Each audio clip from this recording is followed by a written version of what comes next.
Bonjour, c'est Ursule encore. On est le 13 mai 2021.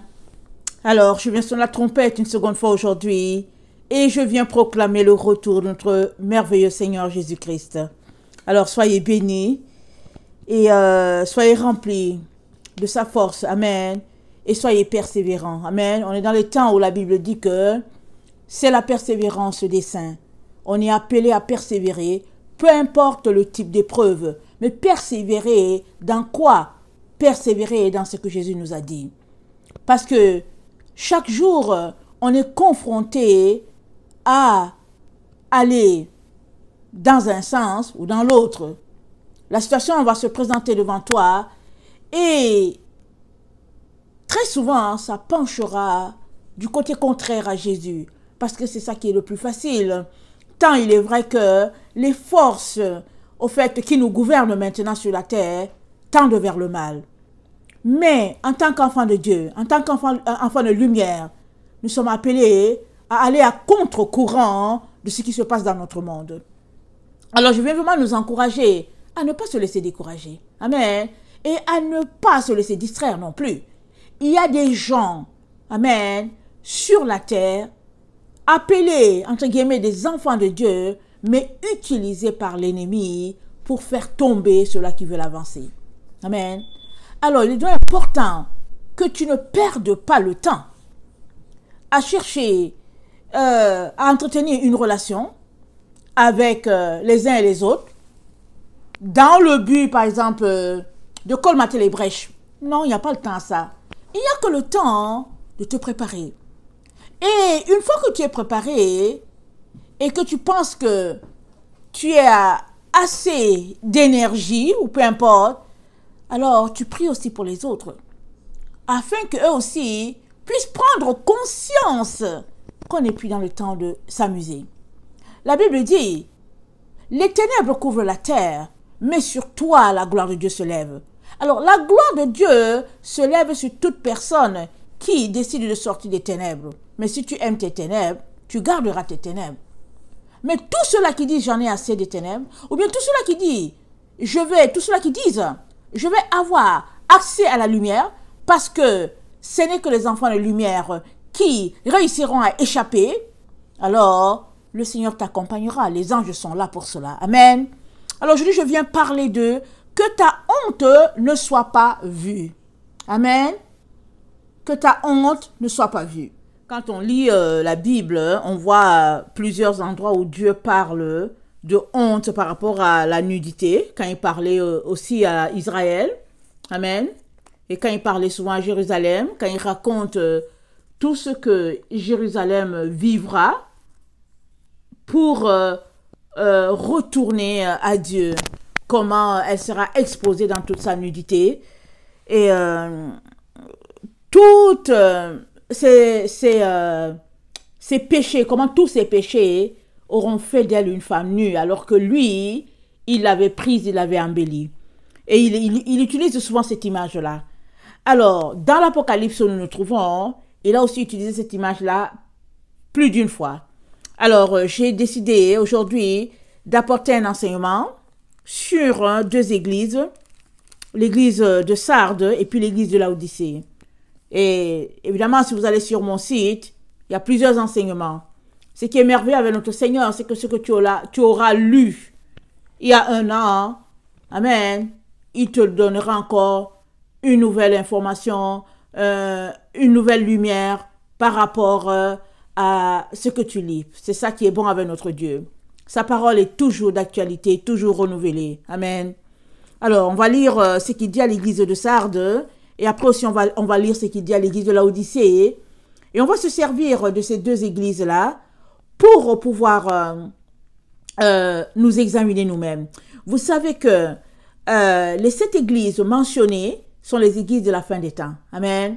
Alors, c'est pas étonnant qu'il y ait eu une église de type Sardes à une époque donnée, une église de type Philadelphie à une époque donnée, une église de type Laodicée à une époque donnée. C'est pas surprenant. Mais dans les temps dans lesquels nous sommes, les temps de la fin, le Seigneur nous dit qu'il y a 7 églises sur cette terre-ci, amen, qui sont typiques de celles-là qui sont énumérées. Alors, finalement, quand on regroupera les églises, amen, si une église donnée est qualifiée par Dieu de Laodicée, elle se retrouvera derrière l'église de notre temps qui aura gagné le titre d'être l'église mère Laodicée, exemple. Alors, on est toujours en course, on est toujours en concurrence, amen. Alors, donc, le Seigneur donne toujours un prix, que ce soit dans le bon sens, que ce soit dans le mauvais, il y a toujours un prix. Alors, donc, 5e lettre à l'église de Sardes. Apocalypse 3, écrit à l'ange de l'église de Sardes.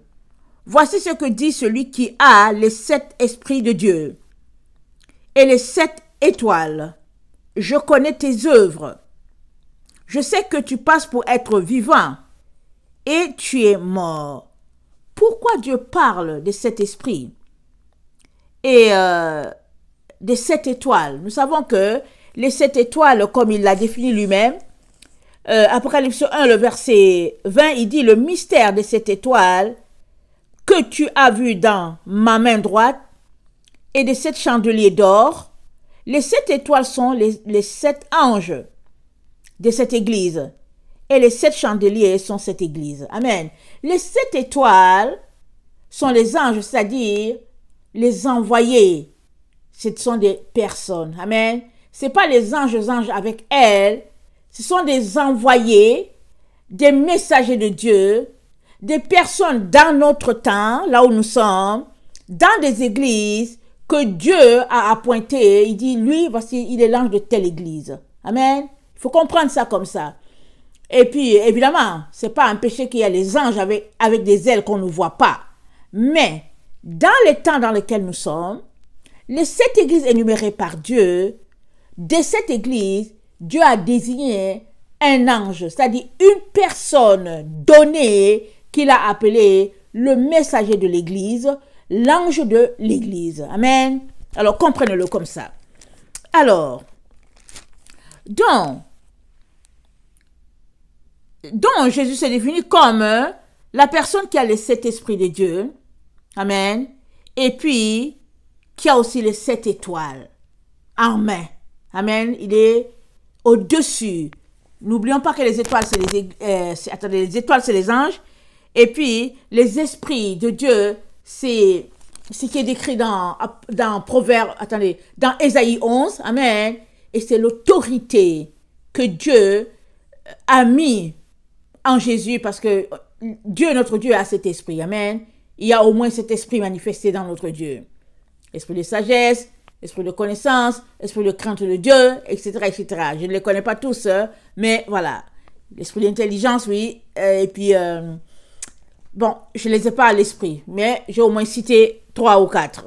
Donc, voilà. Alors, donc, il se définit comme celui qui a cet esprit, dont il dit à Sardes, je connais tes œuvres. Sardes, je sais ce que tu fais. Alors que tu donnes l'impression aux gens que hey, tu as l'affaire, et puis bon, voilà une église vivante, et puis voici une personne réveillée. Jésus-Christ s'est dit à Sardes, je te connais. Je sais que dans le fond, là, en fait, tu es une église morte. Tu es une personne qui est déjà morte. Il n'y a rien dedans. C'est ça que Jésus est en train de dire. Quand les gens te voient, on dit, waouh, quelle femme de Dieu, quel homme de Dieu, quelle église réveillée, bouillante, vraiment, va dans cette église-là. Tu vas recevoir l'onction. Mais Jésus dit, non, je suis recouvert de cet esprit. Et puis je suis le maître au-dessus de les 7 étoiles, c'est-à-dire les 7 messagers. Amen. Les 7 personnes, je les gère, comme dit Jésus. Amen. Je suis leur patron, comme on peut le dire. Et il dit, et toi, Sardes, là, quand je te regarde, il n'y a rien dedans. Tu es mort. Il dit, mais réveille-toi, sois vigilant, ça veut dire, allume les lampes. C'est-à-dire, prise de conscience. C'est-à-dire, réveille-toi, sois vigilant. Et affermis le reste qui est sur le point de mourir, car je n'ai pas trouvé tes œuvres parfaites. Devant mon Dieu. Sardes devant les hommes. était une église parfaite. Mais Jésus lui dit, je n'ai pas trouvé tes œuvres parfaites devant Dieu. Et il dit, affermis le reste qui est près de mourir. Nous savons tous que quand il y a une tache ou bien quand il y a une plaie sur un pied, si rien n'est fait, la plaie peut pourrir, devenir de la gangrène, envahir tout le cœur et puis finalement la personne meurt. Et on va se rendre compte que ça dit c'est monté petit à petit, ça a envahi le cœur et puis le cœur a arrêté de fonctionner. C'est ça que je suis en train de dire. Mais il dit à Sardes, réveille-toi. C'est-à-dire, arrête la contamination mortelle qui est en train de t'atteindre. Arrête ça tout de suite. Arrête la pourriture. Fais quelque chose pour aller à contre-courant de ce qui se passe avec toi, Sardes. Tu es sur le point de périr. C'est ça qu'il dit à Sardes. Il dit, rappelle-toi tes premiers moments avec moi. Rappelle-toi. Souviens-toi. Le souvenir, c'est bon. Arrête-toi et repense à comment tu étais amoureux de ce Dieu-là. C'est ça qu'il te dit.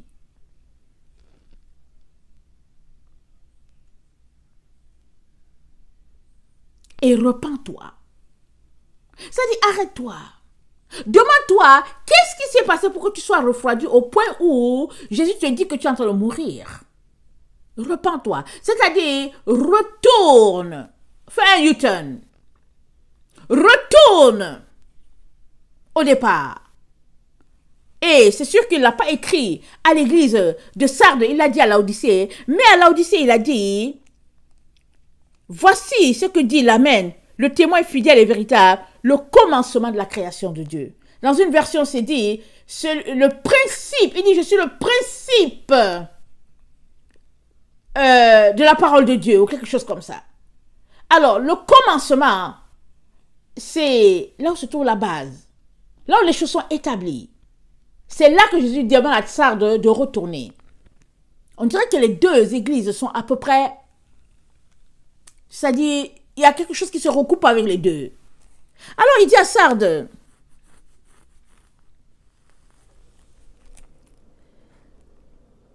si tu ne veilles pas là, si tu te laisses mourir à petit feu là, il dit, je vais venir comme un voleur et tu ne sauras pas. Je vais venir comme un voleur. Autrement dit, c'est ceux qui restent éveillés qui vont réaliser que, hey, on dirait que Jésus arrive. Mais si tu n'es pas éveillé, que tu n'es pas vigilant, tu ne sauras pas. Tout sera normal pour toi. Tu vois le monde en train de déchoir. Tu vois les choses ont complètement changé, mais tu vas continuer de parler comme les gens pour dire, quand les choses vont retourner comme avant, quand, au fait, on ouvrira les portes encore, comment je vais prendre mon avion pour aller à Madagascar, quand, alors que on te dit que désormais, pour voyager, il faut ceci, il faut cela. Mais non, tu n'es pas là-dedans.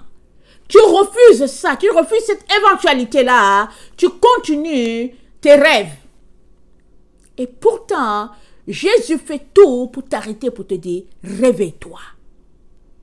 Confinement sur confinement. Réveille-toi. Condition sur condition. Mais tu refuses de te réveiller. Et Jésus dit, cependant, à Sardes, il y a des personnes qui n'ont pas souillé leurs vêtements. Ça veut dire que dans cette église de Sardes-là, leur vêtement a été entaché. Leur vêtement a été entaché. Je ne sais pas par quoi. Mais par leur comportement. C'est ce que je peux dire quand je regarde. Parce que leurs œuvres passent pour être de bonnes œuvres, alors que Dieu dit que leurs œuvres ne sont pas parfaites. Et Jésus nous a dit, soyez parfaits comme votre Père. Et dit, si tu ne veilles pas, je viendrai comme un voleur et tu ne sauras pas.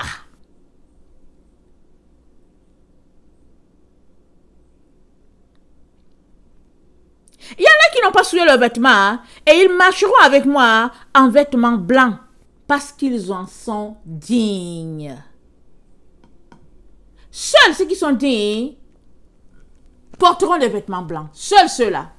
Ils porteront des vêtements blancs. Mais ceux qui ne le sont pas, ils ne porteront pas ces vêtements-là. Et si tu n'as pas de vêtements blancs, tu es considéré nu. Tu es considéré nu.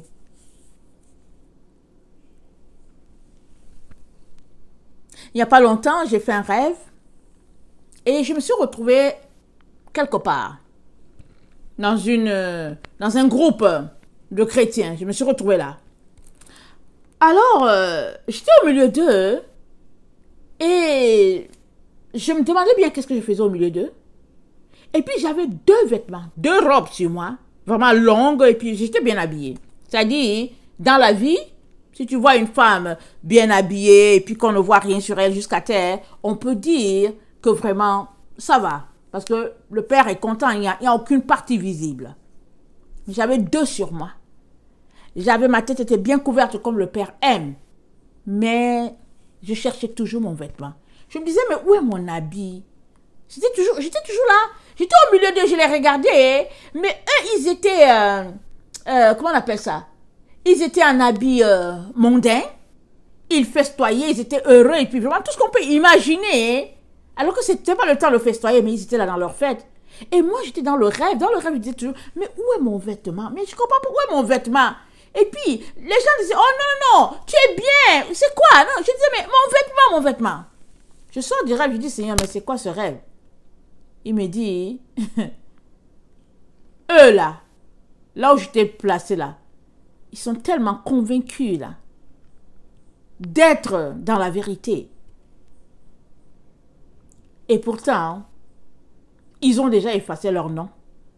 Ils l'ont effacé parce qu'ils se sont levés eux-mêmes avec leurs deux pieds. Ils sont allés faire ce qu'ils ont pensé faire. C'est tout. Ils ont effacé leur nom. Et tant et aussi longtemps qu'ils n'ont pas l'habit blanc que Jésus donne, ils n'auront pas de vêtements. Ils seront toujours là en train de dire que ben, mon vêtement, ils n'auront pas de vêtements. Il dit, c'est pourquoi je t'ai fait vivre ça. Il m'a dit, tu ne peux pas marcher avec de telles personnes. Tu ne marches pas avec telle personne. Ils vont enlever tes vêtements. Un tel groupe-là, peu importe là, tu ne te mets pas au milieu d'eux. Je ne les connais pas. Même s'ils confessent d'être mes enfants, même s'ils confessent qu'ils sont des chrétiens, même s'ils te disent qu'ils sont tel jour, ils sont nés tel jour, et puis que tel pasteur a fait tel ceci, je ne les connais pas. Eux-mêmes ont effacé leur nom. Méfie-toi que tu ne sois pas trouvé au milieu d'eux. C'est-à-dire qu'ils t'invitent, ils font quoi? Ne te gêne pas, ne va pas là-bas. C'est tout. Alors, le vêtement, c'est Dieu qui le donne. Ce n'est pas nous qui le donnons. Mais il a donné ses conditions pour que le vêtement blanc nous soit donné.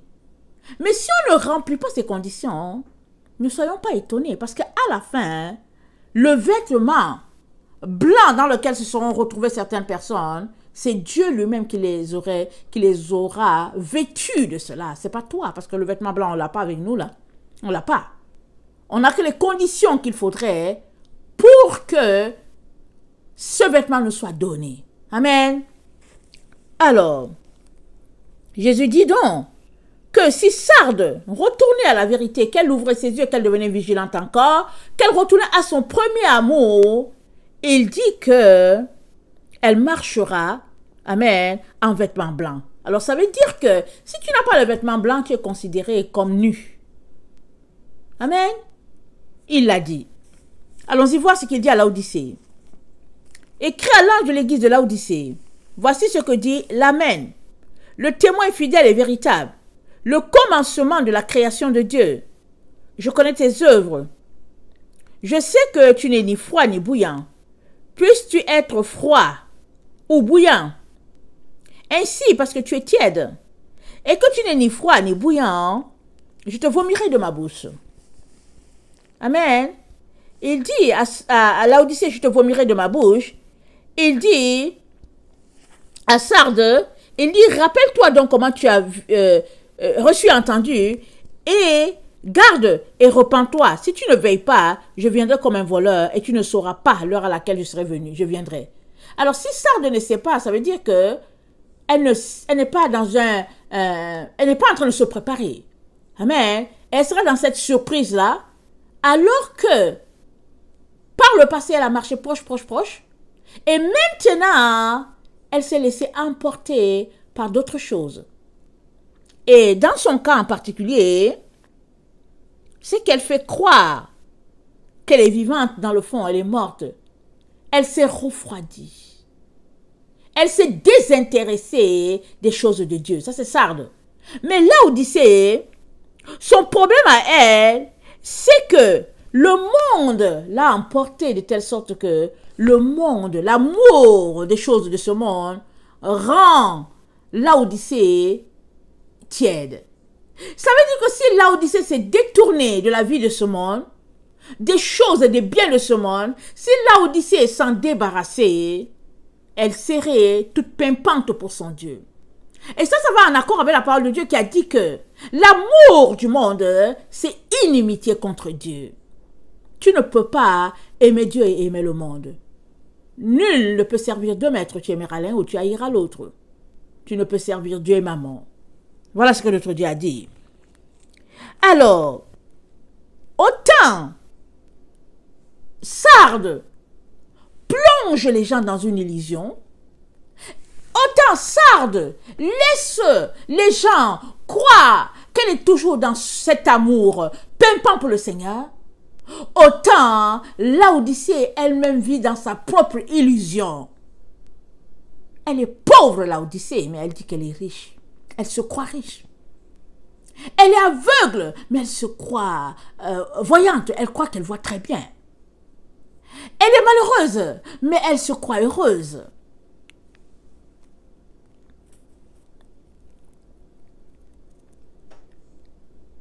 Elle est nue, Laodicée, mais elle se croit vêtue. C'est vraiment extraordinaire dans notre époque où les gens portent les haillons et ils se disent qu'ils sont habillés. Et puis surtout dans ce temps dans lequel on est, l'été, les gens, tout est troué autour d'eux. Ils marchent ou bien les pantalons tombent et puis ils marchent, ils ramassent et puis ils continuent leur chemin. Et puis tu regardes, tu vois une femme, tu vois tout en dessous, mais elle est habillée, tu diras qu'il fait chaud. Voilà un peu la génération que nous sommes. Et Jésus dit à Laodicée, mais tu es nu. Tu es nu, complètement nu, mais tu dis que tu es habillé. Et ce qui est là, c'est qu'au fait, Laodicée, c'est l'église de Jésus, n'est-ce pas? Alors, Babylone, dans ses valeurs, est entrée dans l'église. Alors, on peut dire qu'on peut voir une femme vraiment à moitié habillée, dehors, marchant dans les rues, disant qu'elle a chaud. On peut le dire qu'on peut voir un homme à torse nu, dehors à l'extérieur de l'église. Mais ce qui est dommage, c'est que le même groupe, on le rencontre dans l'église. Il arrive que, puisque l'été est annoncé, les gens vont venir à l'église avec leur toute petite jupe, vraiment court, et puis en bas c'est le bikini. Dès qu'ils sortent de l'église, ils prennent la petite jupe là, ils mettent ça dans leur petit sac à dos, et puis les voilà en train de marcher en bikini là, et puis bon voilà, ils disent il fait chaud, elles se bronzent. Et les hommes pareil, ils vont avoir leur petit t-shirt, et dès qu'ils sortent là, ils plient le t-shirt, ils mettent ça dans la poche arrière là, de leur bermuda, et puis ils continuent de marcher, et puis bon voilà, il fait chaud. Alors on s'arrête à ne rien comprendre. Alors Jésus-Christ parle à Laodicée, et il dit à Laodicée, j'ai un conseil à te donner. Viens chez moi. Viens acheter ce que j'ai. Et dans Ésaïe 55, il dit, venez acheter sans payer. Pourquoi est-ce que vous allez dépenser de l'argent? Non, venez. C'est gratuit chez Papa Dieu. Venez. C'est ça qu'il dit. Il dit, et puis même, ce que je donne là, c'est meilleur que ce qu'on vous donne de l'autre côté dans le monde. Non, venez seulement, c'est gratuit, c'est ce que Dieu dit. Et il garde la même pensée, le même langage. Il dit à Laodicée, vraiment, suis mon conseil, mon enfant. Mon enfant, suis mon conseil. Et il dit encore à Laodicée, à peu près la même chose qu'il a dit à Sarde. Il lui dit, j'aimerais que tu deviennes riche et que tu aies des vêtements blancs. Vraiment que tu sois vêtu et que les gens ne voient pas ta honte. Parce que le jour où Jésus viendra, ta honte sera affichée et pas à peu près. Avant, quand je ne comprenais pas grand-chose à ces affaires de pantalon sur une femme, amen, parce que j'ai eu à en porter aussi, moi, amen, surtout les jeans. J'étais étudiante et puis après, parce que quand on vit dans un pays froid, on a toujours une raison, on justifie toujours pourquoi on porte des pantalons. Mais finalement, par la grâce de Dieu, j'ai compris le langage du Seigneur, je me suis repentie, il m'a aidé, et après qu'il m'a aidé, après que j'ai fait le ménage de ces choses-là, le Seigneur a commencé à me montrer ce que c'était une femme en pantalon. Il m'est arrivé maintes fois de voir une femme en pantalon, mais de voir juste le haut qu'elle avait sur elle et son sous-vêtement. Et si elle a des talons, de voir ses talons, mais ses jambes étaient vides. Et je ne comprenais pas. Et le Seigneur me montrait ça pour dire, tu vois non, elle est en pantalon, mais voilà comment elle est vue dans le monde spirituel. Elle est nue, parce que ses jambes sont dehors. Parce que là où tu es, tu vois le slip qu'elle a, tu vois son sous-vêtement. Tu vois le haut qu'elle a. Si le haut est un peu long, c'est que le haut a caché son slip, je n'ai pas vu. Mais si par hasard, le haut est court, alors elle a sur elle un habit, un haut qui est court, et elle a son slip, et puis elle a ses talons, et puis elle a son sac accroché. Voilà comment elle est. Et exactement comme ça dans le monde spirituel qu'elle est vue. Que les anges la voient, les anges gardiens, et puis tous les autres qui ont traversé, qui sont de l'autre côté, c'est comme ça qu'on la voit. Et le Seigneur m'a dit, voilà pourquoi je ne veux pas que vous portez des pantalons. Parce que le pantalon, c'est un vêtement d'homme. Même si dans votre temps, ils ont dit, il y a pantalon pour femme, pantalon pour homme, il y a chemise pour femme et puis chemise pour homme. Tout ce qui est chez l'homme, on a fait aussi la partie pour la femme. Même si c'est ça, il dit, elle est nue parce qu'elle a porté un vêtement d'homme à l'origine. Et dans le temps dans lequel on est, il y a aussi les robes pour hommes maintenant. Tu vois, dans les sections hommes, tu regardes, on regarde, on dit pour homme. Tu regardes, tu portes ça bien, tu attrapes tes deux mains là, tu soulèves l'habit, tu regardes bien, tu vois que c'est une robe. Tu vois ça bien. Et on te dit que c'est pour un homme. Tu dis, waouh. Et alors un jour, ça me donne un rêve, je vois un garçon avec des talons. Les talons rouges là, et puis bon, vraiment, j'ai dit, mais attends, je sors de mon rêve, je dis, Seigneur, c'est quoi? Qu'est-ce que tu es en train de me montrer? Je comprends rien. Et je raconte ça à mes enfants. Mes enfants se mettent à rire et ils me disent, maman, est-ce que tu sais que les talons à l'origine c'était pour les hommes? J'ai dit, quoi? Vous savez, avec les enfants, ils vont toujours tendance mode. Maman, les talons à l'origine c'était pour les hommes. J'ai dit, ok, on va voir ça après. Mais pour le moment, tout ce que je sais, c'est que moi, j'ai juste vu les femmes en talons, j'ai pas vu les hommes. Oh, maman, les talons c'était pour les hommes. Et j'ai compris que talon homme ou bien talon femme, ce qui est important, c'est de porter une chaussure de telle sorte que Dieu soit glorifié dans notre chaussure. C'est tout. Alors de voir un homme avec les talons et puis dire que les talons à l'origine c'était pour l'homme, il y a un problème. C'est la perversion pareil. Et voilà où nous sommes rendus. Où les hommes veulent porter les habits des femmes. Maintenant, parce que les femmes ont commencé par usurper l'ordre. Et Dieu ne veut pas ce qui est hybride. Il nous l'a déjà dit. Il dit, tu ne mélangeras pas la semence de deux espèces. S'il t'a créé femme, il veut que tu sois femme pleinement du début à du haut en bas. S'il t'a créé homme, sois homme de la pointe de tes cheveux à la plante de tes pieds, sois homme. N'essaye pas de trouver un raccourci entre les deux, justifiant la mort des pieds, etc., etc. Non, non, non, laissons tout cela. Soyons entiers dans nos positions. Alors, si tu es homme, loue donc le Seigneur de ce qu'il t'a créé à son image. Si tu es femme, loue le Seigneur de ce qu'il t'a créé à son image en tant que femme. Parce que Adam a été créé à l'image de Dieu. C'est dit, il les a créés hommes et femmes à l'image de Dieu. Et quand est venu le moment de séparer, Dieu a enlevé la partie féminine d'Adam, ce qui fait que Ève fut là. Et puis, l'Odyssée semble tellement confuse. Alors, s'il y a une église remplie d'illusions et de confusion totale, c'est bien Laodicée. Et tellement elle est convaincue d'être dans la vérité que tu ne peux lui apporter aucun enseignement. Ça dit, elle se trouve la meilleure église, elle se trouve ceci, elle se trouve cela, mais entre vous et moi, nous sommes l'église de la dernière génération. Comment sommes-nous arrivés à comprendre que nous avons mieux compris les choses que les autres qui nous ont précédés?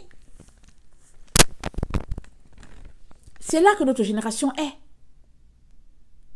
Les autres, ils ont vécu au 1er siècle, 2e, 3e, 4e, 12e, etc., etc. On est arrivé au 21e siècle. Écoute les chrétiens du 21e siècle à la racine protestante. Écoutez-les. C'est pas possible qu'un groupe soit aussi perverti, aussi perdu dans son illusion, mais ils sont convaincus d'être dans la vérité, surtout qu'ils sont dans la grâce.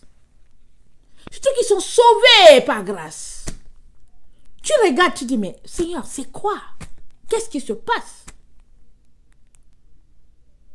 Mais si toi et moi ne sommes pas prêts à aller faire des fouilles, des recherches pour savoir qui étaient les saints d'autrefois, comment adoraient-ils Dieu, comment vivaient-ils leur foi, alors on va rester dans notre illusion et on va se perdre, égarer complètement loin de Dieu. Alors je vais te dire une chose, si tu es vraiment un chrétien de cette génération-ci, surtout si tu es un protestant là, je vais te dire, tu es dans le champ, vraiment dans l'illusion la plus totale. Tu ne l'as pas du tout. Du tout. Quand on regarde les catholiques faire leur culte là, les protestants aiment se moquer d'eux.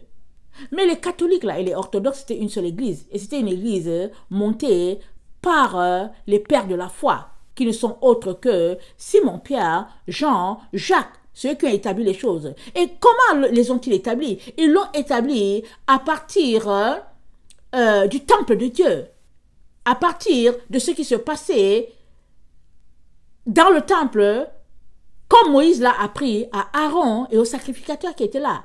C'est de là que les choses viennent. Là où il y a l'encens, là où il y a des prières récitées, là où il y a une révérence vis-à-vis de Dieu, là où il y a de l'huile, le chandelier qui est porté là. Ça vient de là. Mais est-ce que vous avez vu déjà une église protestante présenter ces choses-là? Puis ils ne savent même pas de la Sainte Seine. Souvent, ils apportent la Sainte Seine, ils apportent, au lieu de faire la chose comme Jésus a fait, ils présentent d'abord le vin, et puis ils envoient le pain, et puis ils font du n'importe quoi. Parce qu'ils pensent qu'ils sont permis de faire tout. Vraiment, sacrilège sur sacrilège. Voici notre génération. Mais ne parlez pas à cette génération-là. Ils connaissent. Ils sont sauvés par grâce. Ils font tout comme ils veulent, et puis voilà. On est appelé à se repentir, mes chers frères et chères sœurs. On est appelé à se repentir. On n'a pas le choix que de se repentir. On est vraiment loin de la vérité. Mais seule la personne qui prend conscience qu'elle est dans l'erreur ira chercher de l'aide. Si tu prends conscience que tu es dans l'erreur, si tu prends conscience que tu es dans une situation de péché, que tu déshonores ton Dieu, tu iras devant Dieu pour demander pardon. Mais si pour toi, tout ce que tu fais c'est correct, alors tu vas demander pardon à qui? Tu vas demander pardon à qui?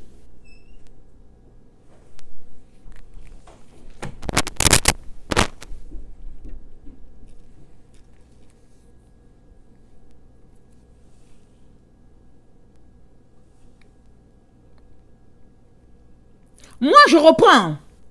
Apocalypse 3, le verset 19. Moi, je reprends et je châtie tout ce que j'aime et donne du zèle et repens-toi.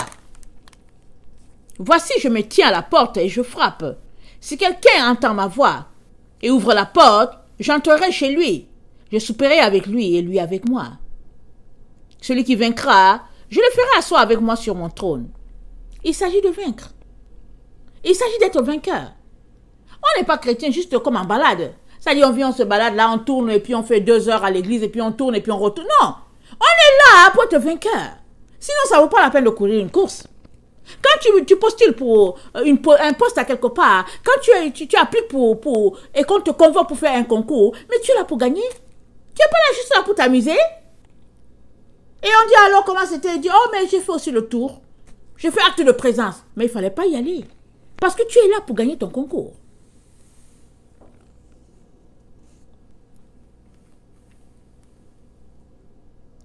Alors Jésus-Christ a dit à Sardes, toi là, reviens de ton égarement.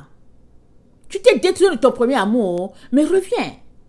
Mais à Laodicée, Jésus dit, encore faut-il que tu puisses entendre tu entends ma voix. Jésus dit, moi je suis à la porte, je frappe. Je frappe.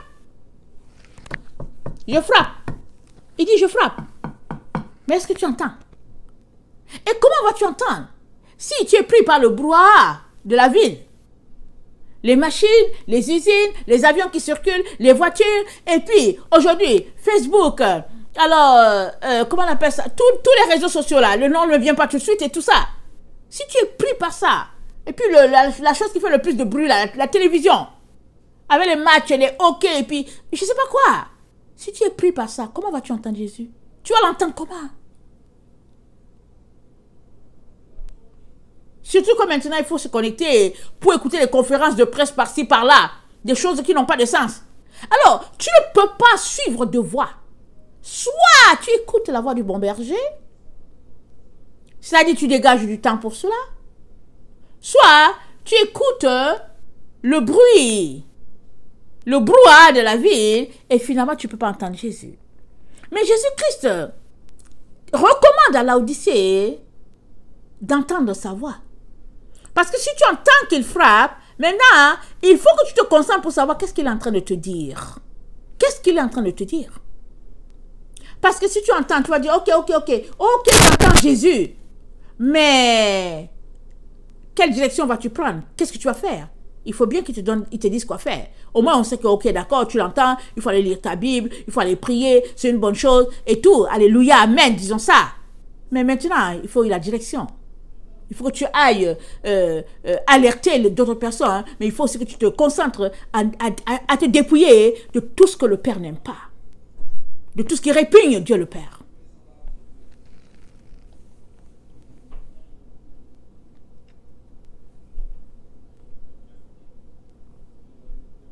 Et Jésus dit à Laodicée, comme tu me vois là, moi j'ai vaincu.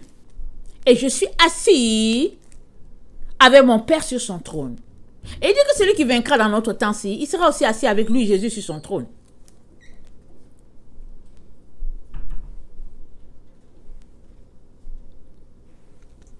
Pourquoi est-ce si important que tu entends la voix de Jésus? Pourquoi? C'est parce qu'on est dans le temps de la moisson. Dans la moisson, on récolte, n'est-ce pas? Quand c'est la moisson, il y a une saison de moisson, il y a un temps pour s'aimer, il y a un temps pour arroser, il y a un temps pour que la plante pousse, et maintenant il y a un temps de moisson. Et c'est Dieu qui fait venir ce temps-là. Et Dieu nous dit, c'est le temps de la moisson. Regardons Apocalypse 14. C'est ça qu'il nous dit.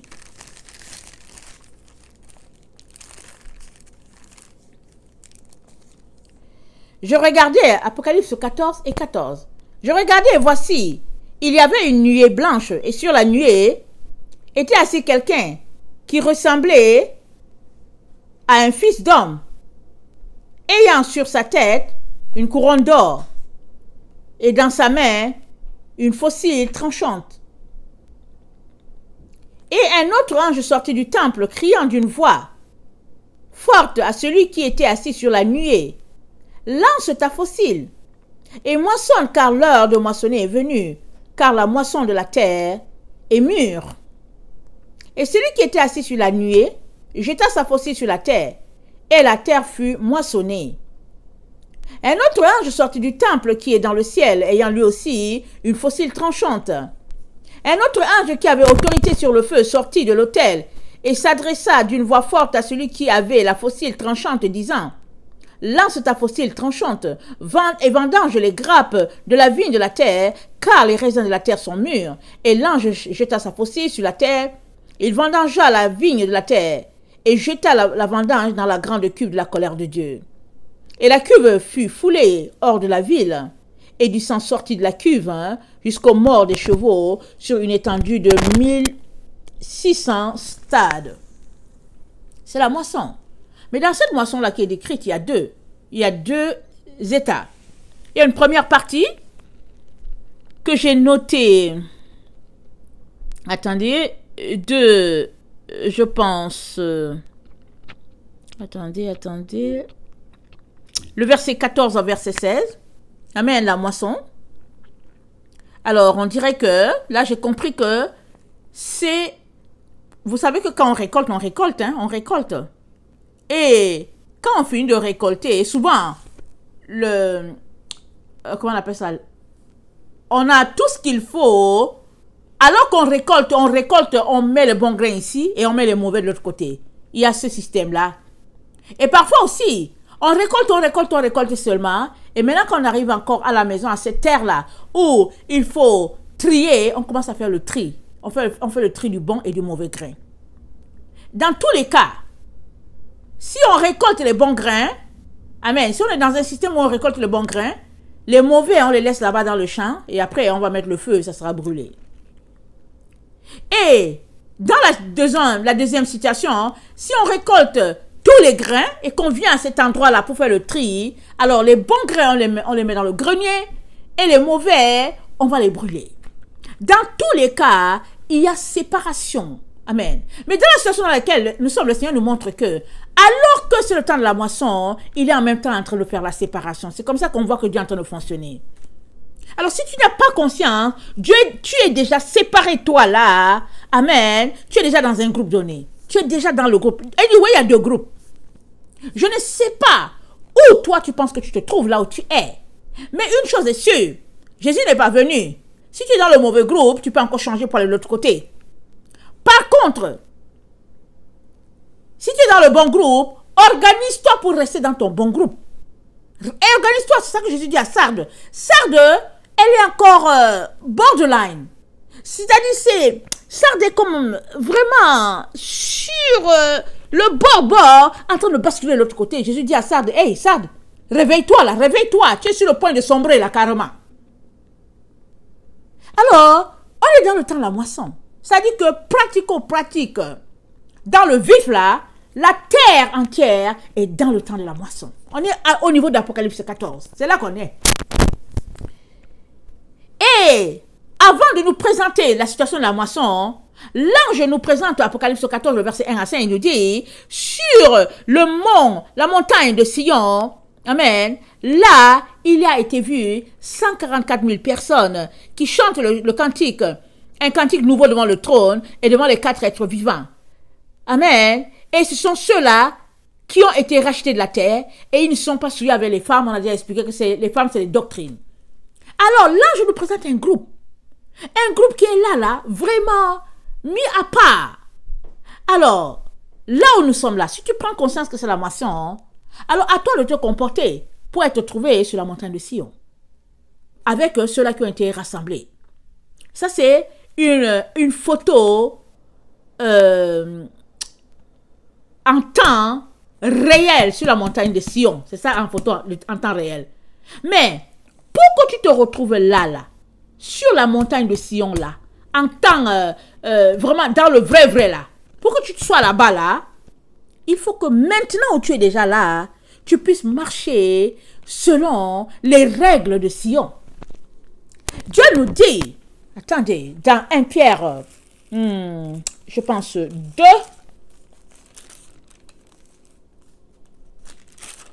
je pense que c'est 1 Pierre 2, attendez, je vais regarder rapidement. 1 Pierre 2,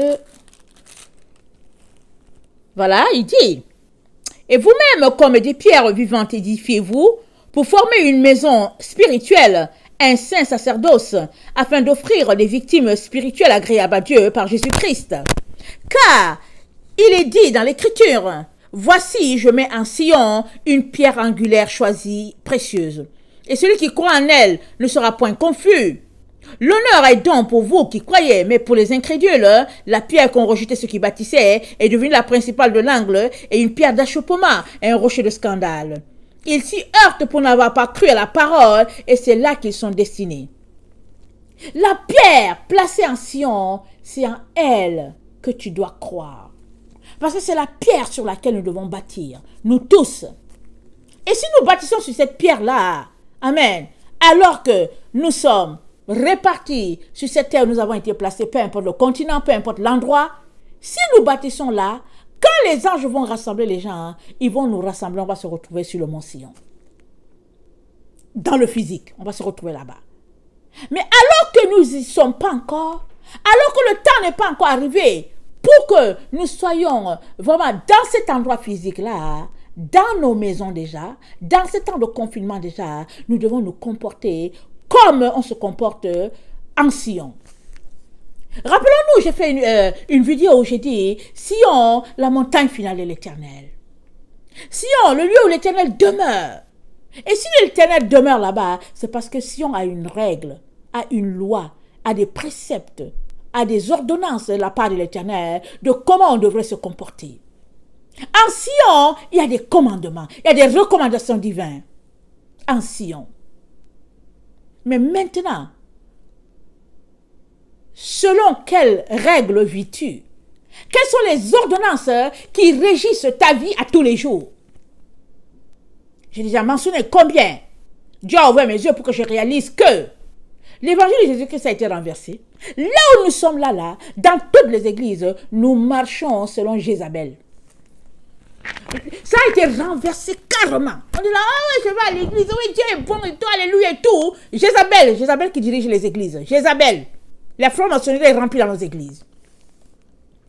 Mais il a fallu que je fouille, que je fasse des recherches, que je vienne dans la présence du Seigneur à cause de mes enseignements, hein, que le Seigneur ouvre mes yeux. Mais avant cela, je ne savais pas. Au fait, je ne savais pas. Je savais seulement qu'il y avait cette lourdeur-là. C'était difficile. Je disais toujours, mais c'est quoi, qu'est-ce qui se passe avec ces églises? C'est quoi l'histoire de ces églises-là? C'est quoi? Pourquoi c'est toujours amorphe et puis on a l'impression qu'il n'y a aucun espoir de vie? C'est quoi l'histoire? Mais normal que si les règles sur lesquelles tu fonctionnes ne viennent pas du donneur de vie, mais ça vient de celui qui a injecté la mort dans le monde, hein, normal que dans nos églises on soit amorphe. On n'évangélise personne. Il n'y a que les gens qui changent d'église. Ils étaient dans une église A, ils quittent, ils vont dans une église F. Ils arrivent, ils disent, oh, je suis bien ici. Et les gens qui sont dans l'église D, ils s'en vont dans une église Z. Oh non, on est bien ici. Mais ils n'évangélisent plus les enfants de Dieu. La plupart sont dans leur confort. Et ils regardent leur église, ils regardent le plafond, ils disent, ah, on est bien. Dieu nous a donné, Dieu nous a bénis. Notre plafond est en marbre. Ah, notre sol est en or. On est bénis, hein. On est parmi la meilleure église, on est ceci, on est cela. C'est tout. C'est là qu'ils sont rendus. Illusion totale.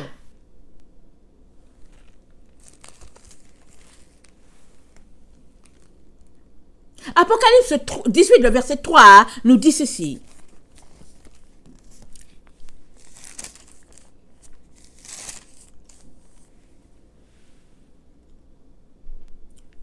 Parce que toutes les nations ont bu du vin de la fureur de son impudicité, et que les rois de la terre se sont livrés avec elle à l'impudicité. Et les marchands de la terre se sont enrichis par la puissance de son luxe. Ça parle de Babylone. Babylone est entrée dans l'église. Babylone est en plein dans l'église. Et Babylone s'est infiltrée dans l'église par Jézabel. Et on est là-dedans. On a tout réorganisé pour faire plaisir à Jézabel.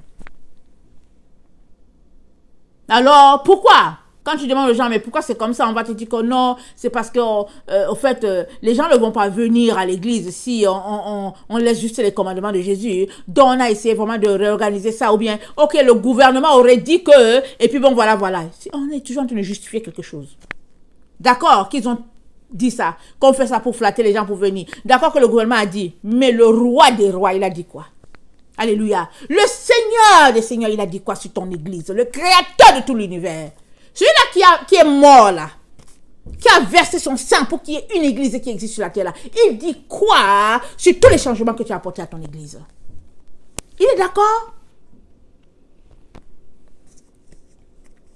J'espère pourtant que ton église là, quand on va faire l'appel des églises là devant Dieu, j'espère que ton église va se pointer. Il y a des églises qui n'existeront même pas, que Dieu ne connaît même pas. Les églises numéro 8 là, ou bien je ne sais pas numéro combien. Les églises qui sont là, leur travail c'est juste de chasser les démons. Mais est-ce que tu as fini de chasser tes démons à toi et tu vas aller chasser les démons de quelqu'un d'autre? Un jour, mon mari, il allait quelque part à une réunion. Et puis de là-bas, il y a tard, hein, vraiment tard. Il m'appelle, il dit que vraiment, je suis dans une situation, il y a une situation grave ici, là. Je dis, c'est quoi la situation? Qu'est-ce qui se passe?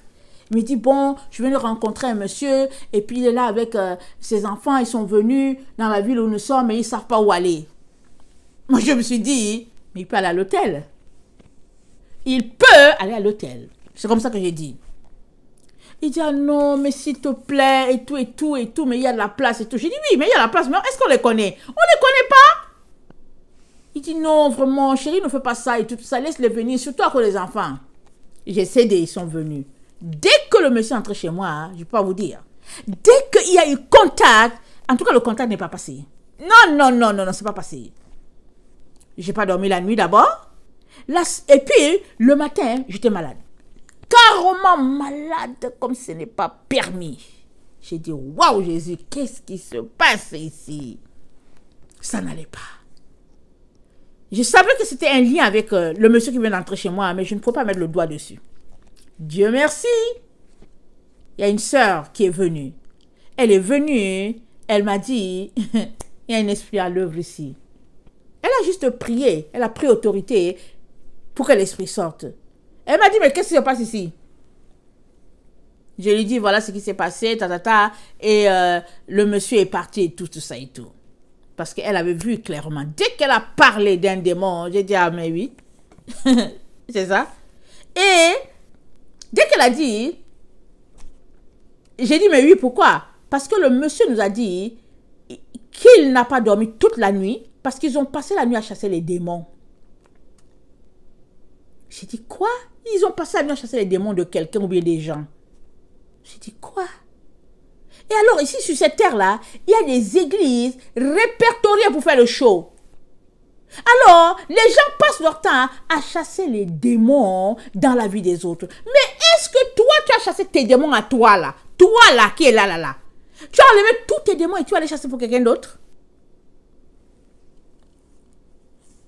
Il y a une sœur, on parlait comme ça, elle me dit, je suis allée dans telle église et tout. J'ai dit, telle église? J'ai dit, mais est-ce que tu sais que cette église-là, c'est une église de faux miracles? C'est une église diabolique, là. Elle dit, ah oui? J'ai dit, mais oui, c'est une église diabolique, là. Fais attention, on ne va plus là-bas, hein. C'est rempli de démons, là-bas. Là-bas, là, c'est pas une vraie église, hein. Elle me dit, oh, justement, le pasteur a dit qu'il faudrait que je revienne la prochaine fois. Hein. Il va me délivrer de mes démons. Excusez-moi de rire. J'ai dit, quoi? Le pasteur, il dit oui, le pasteur est venu me voir. Il m'a dit que j'ai beaucoup de démons et puis il va m'en délivrer. J'ai dit, tu as vu ce que je t'ai dit? Regarde ce que je t'ai dit. J'ai dit, c'est une église de démons. Tu sais pourquoi il veut te délivrer? Elle me dit non. Je dis, c'est parce qu'il veut prendre tes démons là, mettre ça bien sur lui, parce que c'est une église de démons. J'ai dit, parce que il veut augmenter son pouvoir des entités. En prenant ce qui est sur toi là, il va te connecter dans cette église-là et tu ne vas pas t'en éloigner. Peut-être que, et puis c'était une femme, je veux dire, elle n'est pas nantie financièrement, mais elle est un bon, elle peut apporter une bonne enveloppe à l'église. Et je lui ai dit, et puis, elle dit, ne t'en fais pas. Mon mari a dit, je ne veux plus jamais te revoir ici. Son mari lui a dit, on ne met plus jamais les pieds ici. J'ai dit, bénis le Seigneur pour ton mari qui voit un peu. Et puis, pire, le pasteur de cette église-là a dit à cette femme-là, sépare-toi de cet homme-là. Écoutez, un couple va dans son église, le mari de la femme a une vision spirituelle, il voit un peu, alors le pasteur, délivreur des démons, dit à la femme, je vais prier pour toi la prochaine fois. Quand tu vas venir, viens, mais c'est pas toi de cet homme-là, il n'est pas bon pour toi. Or, c'est le mari de cette femme-là qui lui a dit, ne mettons plus jamais les pieds ici dans cette église-là, c'est pas une bonne église. Alors, j'imagine que si elle était seule, qu'elle n'avait pas ce mari-là dans sa vie, mais elle serait retournée pour que le pasteur la délivre de ses démons. Je lui ai dit, mais prends ta Bible. J'ai dit, mais fais un programme. Si tu as des démons là, si tu penses que tu as des démons là, fais un programme. Va devant Dieu, prie, jeûne, Dieu va te libérer. J'ai dit, mais lui là, est-ce que tu sais qui il est? J'ai dit, je ne veux pas te dire qui il est, mais est-ce que tu sais qui il est? J'ai dit, mais tu n'es pas surprise que un pasteur, tu vas chez lui, il te dit, c'est pas ton mari, tu dis, c'est pas ton mari, alors que c'est ton mari qui t'a dit, ne venons plus dans cette église. Et puis il dit, de venir, il va te délivrer de tes démons à toi, alors que lui-même là, il est chargé jusqu'à... Est-ce que tu as vu son dossier? Est-ce que tu es au courant de sa vie? Alors, voilà où l'église de Jésus-Christ est rendue. Voilà où les enfants de Dieu sont rendus. Ils sont dans la confusion la plus totale. Ils ne savent même pas où ils sont. L'autre vient dire, ah ouais, voilà, je vais te délivrer. Oh, voilà. Alors, sur cette terre, il y a toutes sortes d'églises. Il y a les églises où quand tu vas là-bas, c'est juste l'argent, tu pries. Oh Seigneur, l'argent, l'argent, l'argent et l'argent. Ils disent que c'est l'église de Jésus. Et les autres, tu t'en vas, ils sont là seulement pour chasser les démons. Oh, on chasse les démons. Ils chassent les démons. Chasser les démons, pardon. Tenez-vous à distance de moi. Merci. Mais, ils vont chasser les démons, mais les démons, ils vont où? Quand ils chassent les démons là, les démons, ils vont où? Vous pensez que les démons, c'est vos petits amis? Non. Quand on chasse les démons d'un côté là, mais ils viennent sur toi. Rappelle-toi. Alors, les enfants, les jeunes, ils disaient aux gens, ils voulaient délivrer les autres. Ils disent que oui, au nom du Dieu de Paul ou quoi. Et les démons ont dit, ok, d'accord. Les démons ont dit, d'accord, Paul là, on le connaît. Alléluia. C'était un serviteur de Dieu, on connaît Paul. Mais vous, vous êtes qui? Les démons les ont bien tabassés là. Correctement. Et c'était bien pour ces jeunes-là. Alors aujourd'hui, on est là, on s'amuse avec Dieu. On s'amuse. On ne veut pas faire ce que Dieu nous demande de faire. On fait le show. On aime ça. Alors on met ça à la télévision et puis on dit, ah tu vois, lui là quand il délivre là, les gens sont toujours en train de vomir. Non, non, non, gardez vos images, je ne veux rien savoir. Allez, gardez, ça c'est des déchets, je ne veux rien savoir.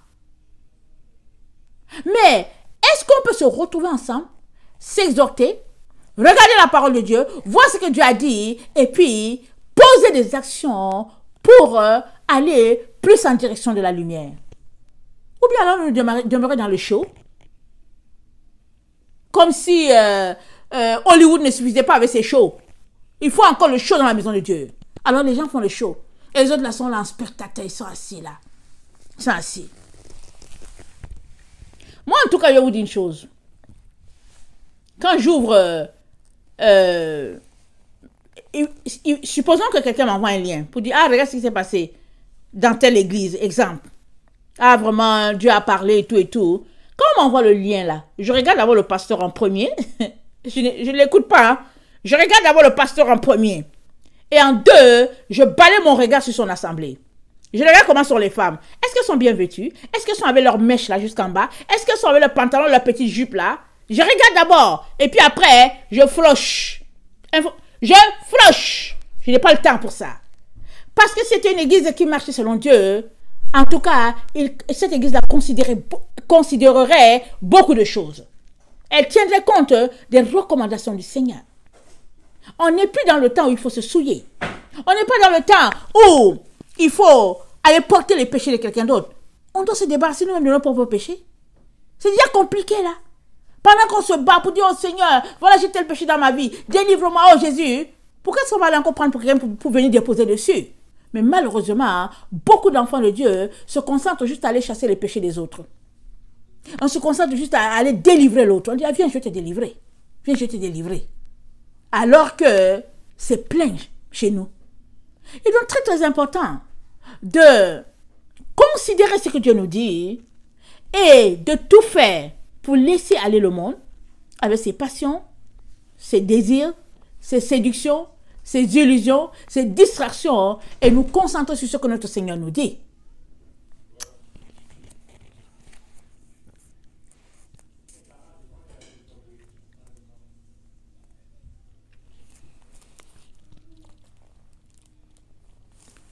Apocalypse 18, verset 4. Tous nous avons été appelés à sortir de Babylone. Le verset 4 nous dit, « Et j'entendis du ciel une voix qui disait, « Sortez du milieu d'elle, mon peuple, afin que vous ne participiez point à ses péchés, et que vous n'ayez pas part à ses fléaux. » Sortez du milieu d'elle. Tout un chacun qui se réclame de Dieu est appelé à sortir de Babylone. Parce que Babylone, c'est dit quoi? C'est dit la mère des impudiques. Attendez.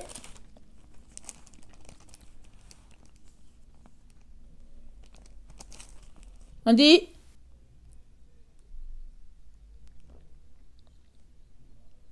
Voilà, Apocalypse 17, le verset 5, c'est écrit, sur son front était écrit un nom, un mystère.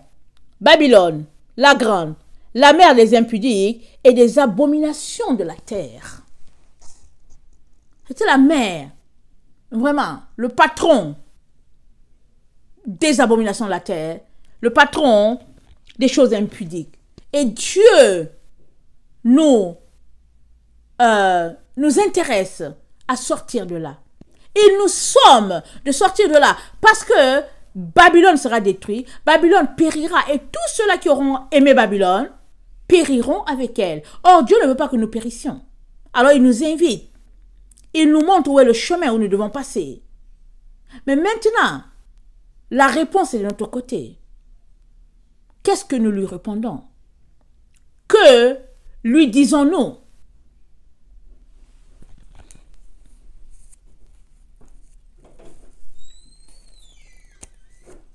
Ceux qui répondront et qui accepteront le sortir de Babylone seront assemblés. Amen. Ils seront assemblés. C'est le travail des anges, comme ça nous a dit dans Matthieu 24. C'est le travail des anges. Ils seront assemblés. Et ils se retrouveront, amen, sur le mont Sion, comme c'est dit.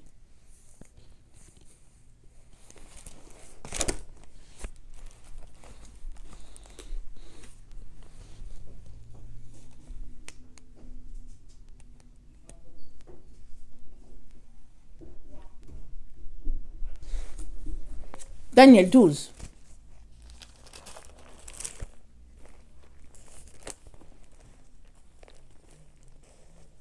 Verset 3.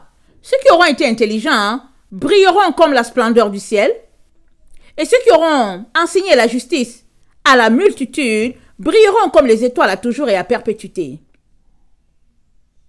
Verset... attendez. Daniel 12, le verset 2. Plusieurs de ceux qui dorment dans la poussière de la terre se réveilleront, les uns pour la vie éternelle et les autres pour l'opprobre, pour la honte éternelle. Le verset 9. Pardon, verset 10. Plusieurs seront purifiés, blanchis et épurés. Les méchants feront le mal et aucun des méchants ne comprendra. Aucun des méchants, voilà, ne comprendra. Mais ceux qui auront de l'intelligence comprendront. Les méchants ne comprendront pas. Alors Dieu appelle méchants tous ceux-là qui ne veulent pas obéir à sa parole. Tous ceux-là qui lui opposent, Dieu les appelle les méchants. Il dit, ce temps-là, c'est un temps de purification, le temps dans lequel nous sommes. C'est un temps où on regarde nos péchés, on dit, Seigneur, viens à notre secours, viens à mon secours, Seigneur. Seigneur, j'ai un problème avec ce péché-là. Ça fait longtemps que je suis toujours là, je tombe toujours là, Seigneur. Viens à mon secours, aide-moi. S'il faut jeûner, on jeûne. S'il faut appeler un frère, une soeur pour prier avec la personne, on prie afin que nous en soyons délivrés. Parce qu'il ne faudrait pas que de la saleté soit trouvée sur nous. Rappelons-nous Matthieu 24. Le roi organisait les noces pour son fils. Et avant que le fils soit présenté avec son épouse, le roi est passé dans la salle pour regarder comment étaient les convives. Et il a trouvé là un homme qui était sale. Les autres étaient bien habillés, mais lui, il était sale. Il a demandé, mon ami, comment tu fais pour entrer ici avec cet habit sale? Le gars n'a rien dit. Le roi était dépassé, il a dit, j'étais le dehors. Là, il y a les pleurs, les grincements de dents. Un passage qui nous parle profondément. Alors que Jésus a payé le prix pour toi et moi, alors qu'il a tout fait, qu'est-ce que tu fais pour garder ton vêtement propre? Es-tu de ceux-là qui prennent du temps à te dépouiller et encore à te dépouiller et encore à te dépouiller et qui fait tes efforts pour que les autres se dépouillent aussi? Ou bien es-tu de ceux-là seulement qui trouvent que tu as été sauvé un jour et tu es sauvé toujours? Et que tu n'as pas le temps, mais que tu as le temps à autre chose. Courir après les futilités de la vie. Courir après ce qui ne rassasie pas. Jésus te dit, tu ne peux pas servir deux maîtres. Tu sers un seul. C'est un seul et c'est lui. Mais tu prends quand même ton temps à courir 3, 4, 5 mètres. Parce que tu te dis, c'est pas grave, Jésus ne va pas voir. Tout ça, ça fait partie de ces choses-là qui nous entachent. Et toi et moi sommes appelés vraiment à régler nos problèmes, si vous voulez, entre guillemets, nos démons à nous. Que de nous occuper à aller chasser les démons des autres là-bas. On se dit, ah, rendez-vous, ah oui, allons-y, ah oui, allons-y. Et puis, il y a des gens même, quand ils entendent qu'une personne vient d'Afrique, ils disent que oui, faisons une réunion de prière pour chasser les démons de l'autre. Mais chasse d'abord pour toi. Quand tu auras fini de chasser pour toi là, tu vas chasser pour l'autre. Si Jésus te dit. Si Jésus ne t'a pas dit, laisse-moi travailler ces démons. Si le démon est là, c'est parce que l'autre le garde, l'autre aime ça. Est-ce que tu as vu quelqu'un qui est dérangé par quelque chose qui va le garder? Non. Ou bien il va aller voir son pasteur, il va chercher quelqu'un, il va dire, j'ai un problème s'il te plaît, est-ce que tu veux m'aider? J'ai un problème. Il va prier, il va jeûner, il va aller voir, il va dire, j'ai un problème, il y a quelque chose en moi qui me dérange. Mais si tu vois une personne qui avait sa chose depuis là, la personne aime la chose en elle. Pourquoi tu vas le délivrer? Tu veux le délivrer des démons, pourquoi? Est-ce qu'il t'a dit qu'il veut délivrer? Il veut la délivrance. Quand bien même tu vois qu'il a quelque chose, mais est-ce que la personne t'a dit qu'elle aimerait en être délivrée? On a l'exemple de l'homme de Gadara. Jésus-Christ, le Dieu, amen, notre Dieu, notre Seigneur, amen, étant sur la terre, il a vu le problème de ce gars-là. Les gens du village l'ont lié. Ils l'ont attaché dans le sépulcre. Et la Bible dit que le gars brisait même ses chaînes. Et on l'a attaché dans le sépulcre. Et puis quand on a demandé, Jésus a demandé aux démons là, qui êtes-vous? Ils ont dit, nous sommes légion. Légion, vous savez c'est combien? C'est beaucoup. Et les gens du village ont lié le gars là. Parce que c'était à leur avantage, à cause de leur port là. La preuve est que quand Jésus a voulu le délivrer, ils ont dit, les démons ont dit, envoie-nous dans les ports. Parce que le gars là a été lié à cause de ce port-là, à cause des ports là, à cause du commerce du port là. Il était là. Le gars là, c'était aussi un fils de Dieu. C'est Dieu qui l'a créé. Jésus l'en a délivré. Et Dieu est comme ça. Il peut voir la misère d'une personne et se lever lui-même aller délivrer la personne. Ou bien il peut envoyer une personne, il va dire, lève-toi, va à tel village, à tel endroit, va délivrer telle personne. Dieu est Dieu. Mais si Dieu ne t'a pas envoyé là, mais pourquoi tu vas aller délivrer l'autre de ces démons? Mais les démons là vont sortir de l'autre là pour venir sur toi. Est-ce que Dieu t'a appointé pour cela? Alors, souvent, on perd le temps, l'énergie à des choses que Dieu ne nous a pas appelés à faire. Et alors que Dieu est en train d'assembler ses enfants, alors qu'on est dans le temps de la moisson, amen, et Dieu nous le dit, nous courons après autre chose. Je viens nous encourager vraiment à nous ressaisir, à venir dans la repentance devant Dieu, lui demander pardon pour notre attitude, souvent désinvolte, et lui demander de nous aider à prendre assez de temps, beaucoup de temps, pour que l'Esprit de Dieu puisse nous montrer où sont nos failles et qu'est-ce que nous avons besoin pour que nous puissions nous mettre, nous hisser ou bien nous rendre propres. Amen. Parce que c'est sûr que c'est le Saint-Esprit qui fait ce travail-là en nous. Amen. Qui fait ce travail de purification, de sanctification. Mais il faut aussi qu'on le veuille. Si on ne veut pas, ben, on va rester là. Amen. Que le Seigneur bénisse sa parole. Et encourageons-nous. Faisons tout pour faire partie des gens qui seront moissonnés et qui feront partie du bon grain. Amen. Soyez bénis. Je vous aime beaucoup et Dieu davantage. Maranatha, Jésus revient. Amen et Amen.